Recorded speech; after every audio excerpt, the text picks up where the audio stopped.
আমি তো বিবেক আছে দেখে প্রতিবন্ধীদের সাথে দস্তাদস্তি করতেছে ভাই। দেখেন আমি পরীক্ষা দিয়ে কেবল আসছিলাম, শাহবাগ নামার আগেই শুনতেছি পুলিশের সাথে ওরা দস্তাদস্তি করতেছে। ইচ্ছা মতো লাইট হয়েছে আর পায়ে পাড়াইছে ভাই।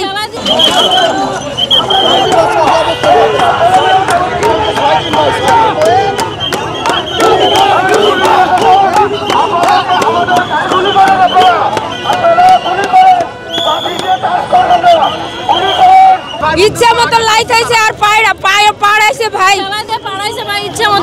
আমার ভিতরে তো বিবেক আছে ভাই, আমি তো বিবেক আছে দেখে প্রতিবন্ধীদের সাথে দস্তাদস্তি করতেছে। পরীক্ষা দিয়ে ভাই বাসায় যাই নাই ভাই, অ্যাডমিট দেখবেন আপনারা ভাই।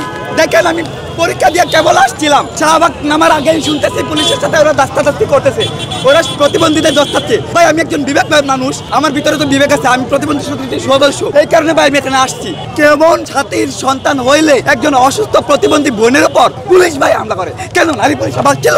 নারী পুলিশ কেউ ভাবছিল শাহবাগে? এটা আমার প্রশ্ন। আর আপনাদের মাধ্যমে একজন পুরুষ পুলিশ কিভাবে একজন অন্ধ প্রতিবন্ধী মহিলার উপর হাত তোলে ভাই?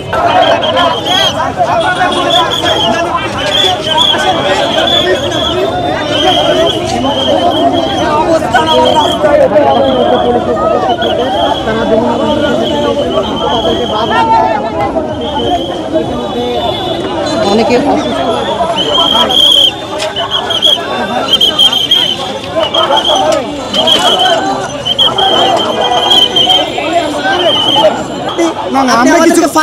আমরা কি কিছু করতেছি? আমরা কোনো পিকেটিং করতেছি আপনাদেরকে? এমন আপনাদের উদ্দেশ্যে আমরা একটা খারাপ কথা হতে বলি না, বলছি বলেন নিজের বিবেককে প্রশ্ন করেন। অন্যরা আন্দোলন করতে আসলে কি করে? আপনাদের কি ইট পাটকেল ছুড়ে মারে? আপনারা এভাবে ধাক্কা দিলে এখন আপনাকে ইট পাটকেল মারতো, আপনারা 10 জন আহত হইতেন না। আপনারা শুধু আমাদেরকে আহত করতেছেন।